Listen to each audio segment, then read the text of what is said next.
नमस्कार मित्रांनो मी कृष्णा राडकर पाटील व आपण पाहतात माझं राडकर सरकार युट्यूब चॅनल। मित्रांनो, मी दररोज परत सर्व कामगाराला विनंती करायला लागलो, महाराष्ट्रातील सर्व नेत्यांना विनंती करायला लागलो की बाबा वेळ कमी या कमी वेळामध्ये कामगारासोबत राजकारण करू नका, कारण राहिलेल्या कमी वेळात योग्य पद्धतीनं समाधानकारक कामगाराच्या पदरात पाडून देणं ही आपली जबाबदारी आहे। परंतु कुठंतरी आजच्या घडीला काही लोक कामगारासोबत राजकारण करत आहेत। मित्रांनो, खरं पाहिलं तर कामगाराचे प्रश्न सरकारसमोर ठेवत असताना कुठंतरी सर्वात महत्वाची गोष्ट म्हणजे आपली जी मागणी कामगार ती मागणी योग्य असली पाहिजे।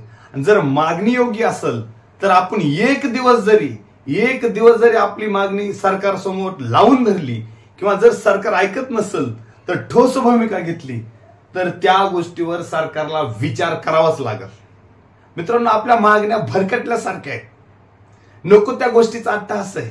ज्या गोष्टी करत असताना कुठेतरी कर्मचाऱ्याला विचारात घेऊन विश्वासात घेऊन केलेल्या नाहीत। मित्रांनो, मी जी मागणी मागत आहे ही मागणी उठून डायरेक्ट मागितलेली नाहीये। वेगवेगळ्या आकाराच्या वेगवेगळ्या विभागाच्या अभ्यासू लोकांना विश्वासात घेऊन त्यांना परत त्या मागण्याचा अभ्यास करा, ह्याच्यात काही चुकतंय का माझं या गोष्टीचा विचार करा म्हणून त्यांना सतत चर्चा केली। डेपोला जाऊन सामान्य कामगारासोबत बसलो, सामान्य कामगारासोबत चर्चा केली आणि या सर्व लोकांसोबत चर्चा केल्याच्या नंतर पूर्ण महाराष्ट्रात फिरल्याच्या नंतर त्यानंतर मी निवेदन दिलंय।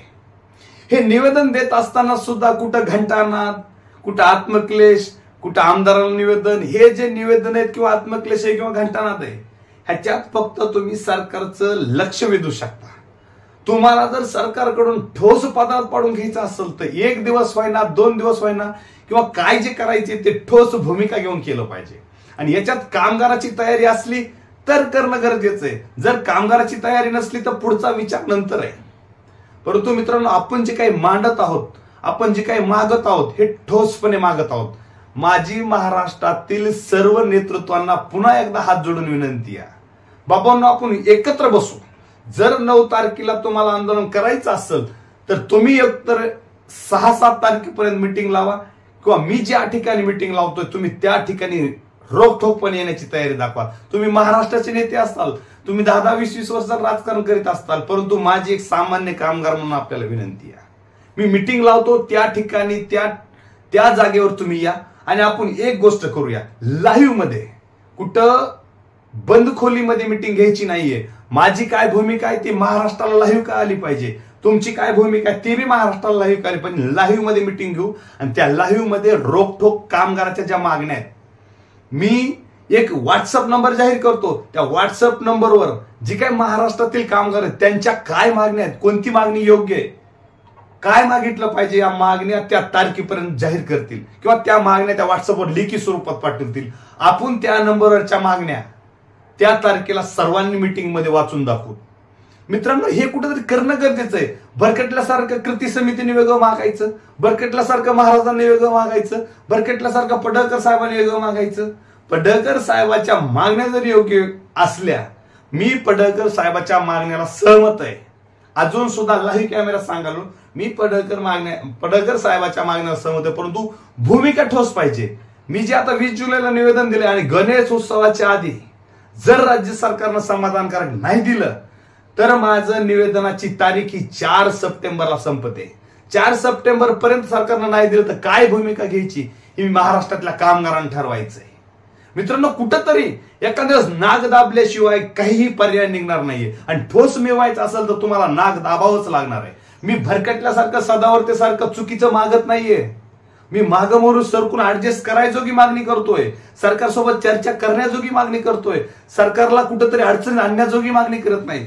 सदावर्तेची मागणी नालायकपणासारखी होती, कुठेतरी नियमात बसायजोगी नव्हती, कुठेतरी अतिशयोक्ती नव्हती आणि सदावर्ते एक मागणी मागत होता, त्याच्या व्यतिरिक्त चर्चेला जायला तयार नव्हता।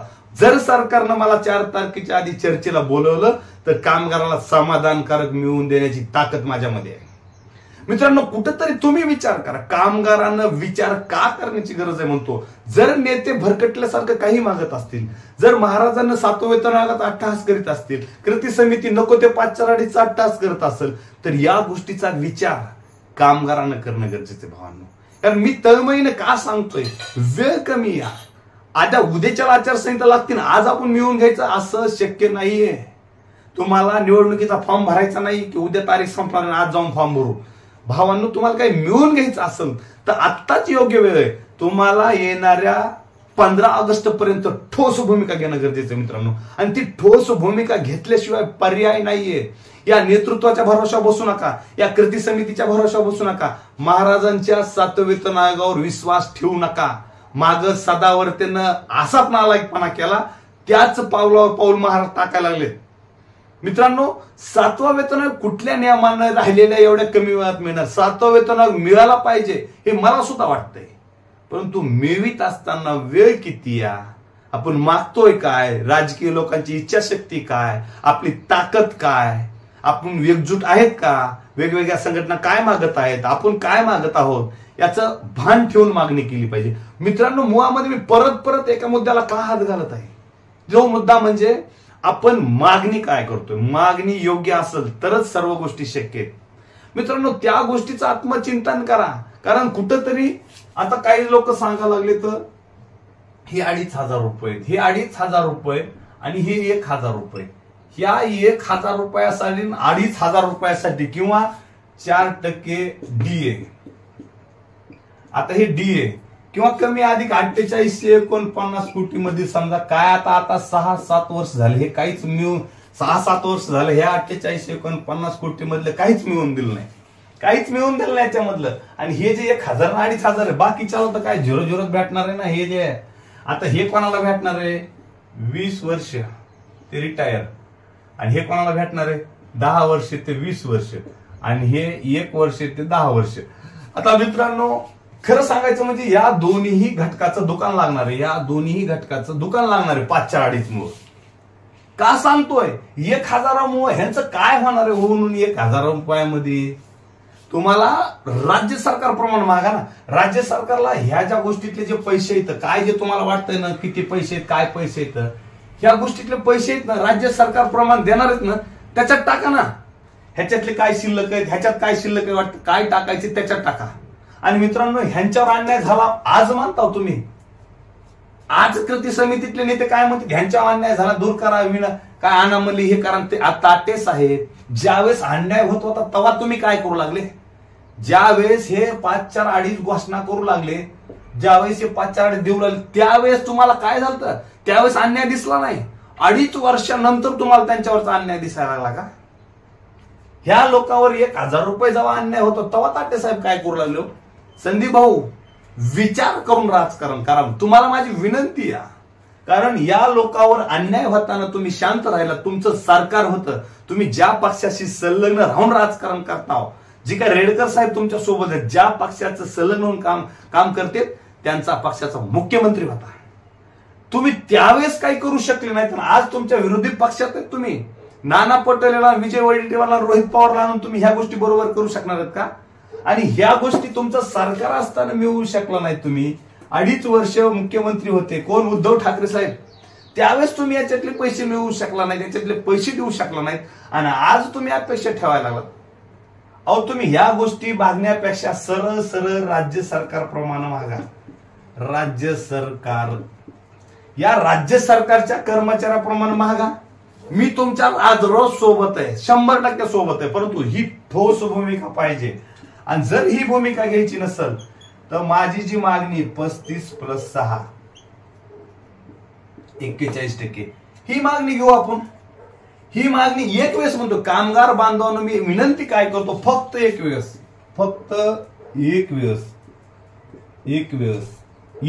अट्टहास सोडा. का अट्टहास सोडा म्हणतो, आपल्याकडे दिवस खूप कमी, ही कमी दिवस असल्यामुळं कमी वेळामध्ये जर आपल्याला मिळवायचंय तर ह्याच पद्धतीने जावं लागेल, करार पद्धतीनं जावं लागेल. करार पद्धती एसटीला लागू आहे. ही जी करार पद्धती, आता ही जी 41% ह्याच्यात जर कृती समितीमधले महाराज असतील, पडळकर साहेब, सर्व जर एकत्रित आलो, ह्याच्यामध्ये जास्तीत जास्त टक्केवारीमध्ये आपल्याला मिळू शकते. 30% 35% मिळू शकते. सर्वांची ताकद जर एक. आणि मित्रांनो तुम्हाला दुसरी एक अँगल सांगतो. एका बाजूला कृती समिती बाजूला सोडा, एका बाजूला समजा महाराजांना बाजूला सोडा. जर समजा या 35%साठी 35+6 जर कामगार एकजुटले, जर सर्वसामान्य कामगार एकजुटले, कामगारांनी ताकद एकत्र केली, तरी सुद्धा ही मागणी 100% आपल्या पदरात आणि योग्य आणि समाधानकारक पडू शकते. त्याच्यामुळे आता नेतृत्व काय करायला लागलेत, महाराष्ट्रातील नेते काय करायला लागलेत, याच्यापेक्षा कामगारांना डेपो मध्ये मिटिंग घ्या. योग्य मागणी महत्वाची मित्रांनो. कोण नेता काय मागायला, याच्यापेक्षा कोण नेत्याची मागणी योग्य आहे. मी जी मागतो हे माझा काही संबंध नाही, हे कामगाराच्या दृष्टीने चांगलं याचा विचार करा. राडकरच्या दृष्टीने विचार करू नका. राडकर कोण आहे? राडकर एक समजा प्यादा आहे. राडकरचा विचार करू नका. तुम्ही ही मागणीचा विचार करा. ही मागणी आपल्याला योग्य आहे, ही मागणी समाधानकारक आहे. फक्त आपण ही मागणीच मागत नाही तर 15 पैशाच्या ऐवजी किमान 1 रुपये किलोमीटरचे पैसे मागतोय. किलोमीटरचे पैसे किती मागतोय आपण? 15 पैशाचे 1 रुपये. किंवा मित्रांनो जेवणाचा भत्ता, आता काही लोक तुम्हाला हे सांगतो, जेवणाचा भत्ता ग्रामीणला 75 आहे. किती? आपण 100 रुपये, हे 150 रुपये मागतोय. आणि एक्सप्रेसला 100 रुपये, आपण 200 रुपये मागतोय. मित्रांनो या भत्त्याचा कुठं सुद्धा कुठल्याही संघटनेने उल्लेख केला नाही. तुम्हाला ह्या माध्यमातून बेसिक वाढवून घेता येईल, परंतु ह्या सुद्धा माध्यमातून पगार होऊ शकते. या सुद्धा माध्यमातून जे ग्रामीणला नाईट आउट करतात, एक्सप्रेसला नाईट आउट करतात, त्यांची सुद्धा पगार वाढणार आहे मित्रांनो. दुसरी गोष्ट, आपण 300 रुपये, हे जे 300 रुपये मागत आहेत, 1 दिवसापेक्षा जास्त मुक्काम, म्हणजे आता सहलीला 4 दिवस मुक्कामाला गेलो तर आम्हाला 300 रुपये द्या. कारण बाहेर 24 तास तुमच्या ताब्यात आहेत बाहेर, त्याच्यामुळं 24 तास बाहेर असल्यामुळे 300 रुपये द्या. आम्ही जर समजा ग्रामीण नाईट आउटला गेलो किंवा एक्सप्रेसला गेलो, 1 दिवस बाहेर असतो. त्याच्यामुळं महाराष्ट्रातील सर्व कामगारांना माझी विनंती आहे, आपण शिस्त आवेदन पद्धतीबद्दल ठोस मागणी मागत आहोत. वाहकाबद्दल मुंबई बेस्टच्या धर्तीवर जर समजा काही कमी जास्त झालं तिकिटामध्ये तर प्रवाशांना गुन्हेगारात पकडा. वाहकानं जर पैसे घेतले नसते तर वाहकाचा काय संबंध आहे? त्याच्यामुळे ज्या प्रवाशांना तिकीट काढलं नाही त्या प्रवाशांना गृहीत धरा. मित्रांनो आज महाराष्ट्रामध्ये कुठलं नेतृत्व आपल्यासाठी संघर्ष करतंय, कुठलं नेतृत्व आपल्यासाठी योग्य मागणी मागतंय, त्याच्या पाठीमागे ताकद उभी करा.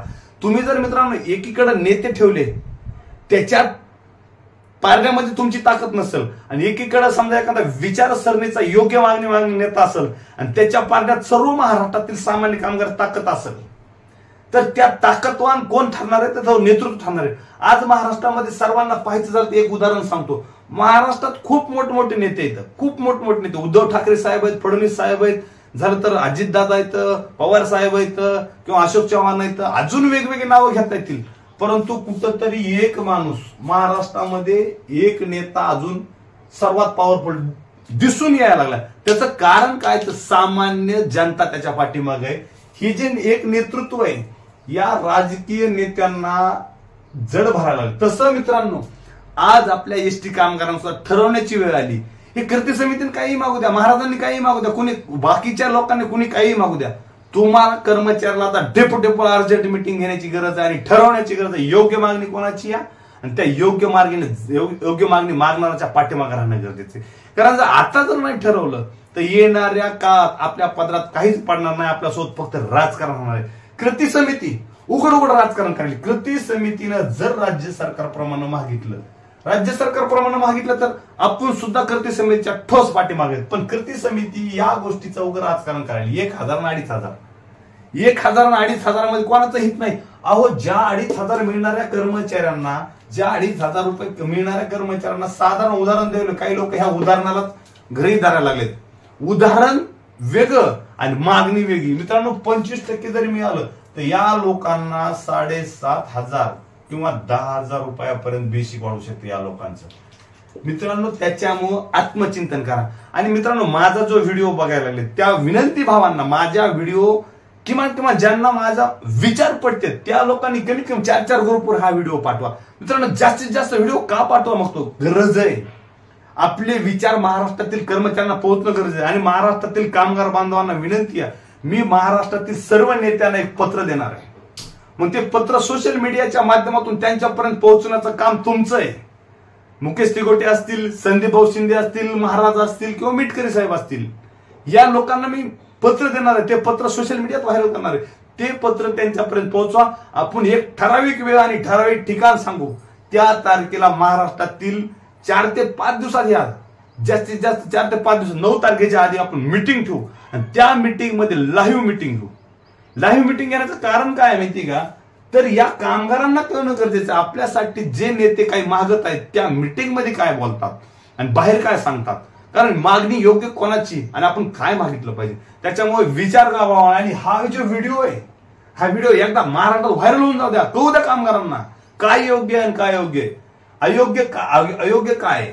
कारण मित्रांनो, जर समजा कामगाराला कळालं तरच काहीतरी परिवर्तन होणार. मित्रांनो, आता 15 ऑगस्टच्या आधी 15 ऑगस्ट पर्यंत जास्तीत जास्त ठोस भूमिका घेणं गरजेचं आणि त्या ठोस भूमिका घेणाऱ्या नेतृत्वाच्या पाठीमागे राहणं गरजेचं आहे. योग्य मागणी मागणाऱ्या नेतृत्वाच्या पाठीमागे राहणं गरजेचं आहे. एवढंच या ठिकाणी बोलतो, या ठिकाणी थांबतो. जय हिंद, जय महाराष्ट्र.